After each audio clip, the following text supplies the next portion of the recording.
দেন, এটা তো দেন, আমার কাছে দেন।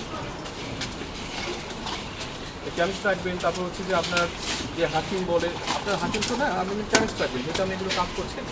সে ছুটিতে গেলে আপনি তার দস্তখত রাখবেন, আপনি সার্জিক্যাল এগুলো ব্যবহার করবেন, আপনি যেভাবে পানি বিক্রিয়া ব্যবহার করছেন, নিচে কেউ সবাই স্যান্ডেল পরে যাচ্ছে, তাদের একটা স্যান্ডেল পরার সীমা পর্যন্ত দিবেন। কারণ ওইগুলো যেগুলো বানাচ্ছেন, আপনি অনুমতি পেলেও তো ওগুলো যদি না মানেন, আপনি তো এগুলোকে ডেফিনেটলি একটা ক্ষতিকর, মানে দারুণ, মানে জীবনহানির কারণ হয়ে দাঁড়াবে এগুলো। এবং এইগুলো নষ্ট করছি, এগুলো যদি শুনি যে আপনি উঠেছেন, তাহলে কিন্তু আমরা কিন্তু সঙ্গে সঙ্গে আসবো এবং আমরা এখানে বলে যাবো কিন্তু।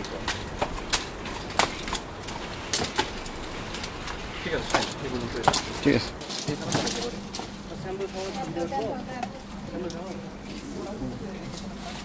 আচ্ছা, আসলে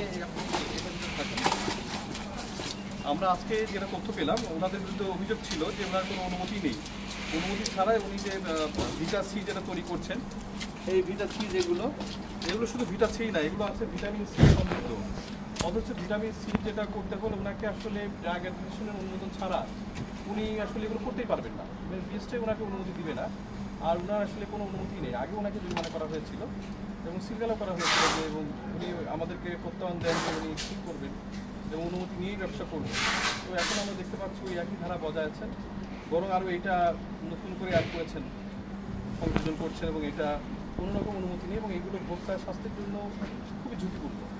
তো এই জন্য ওনাকে আমি 50 টাকা আমরা করেছি এবং পাশাপাশি উনি আমাদেরকে আজকে একটা লিখিত দিয়েছে যে এই ধরনের কাজ উনি আর করবেন না, পরবর্তীতে করলে ওনার বিরুদ্ধে সর্বোচ্চ কঠোর আইনি ব্যবস্থা গ্রহণ করা হবে। আপনি এখানে আসেন, আপনি কি তাহলে আপনি কি এটা করবেন কি করবেন না? আমরা কিন্তু ওই যে আমার কাছে লিখিত আছে, তাহলে আপনি কোনো রকম বিন্দুমাত্র কোনো কিছু আশা করছেন না, কারণ এগুলো ঝুঁকিপূর্ণ। আপনি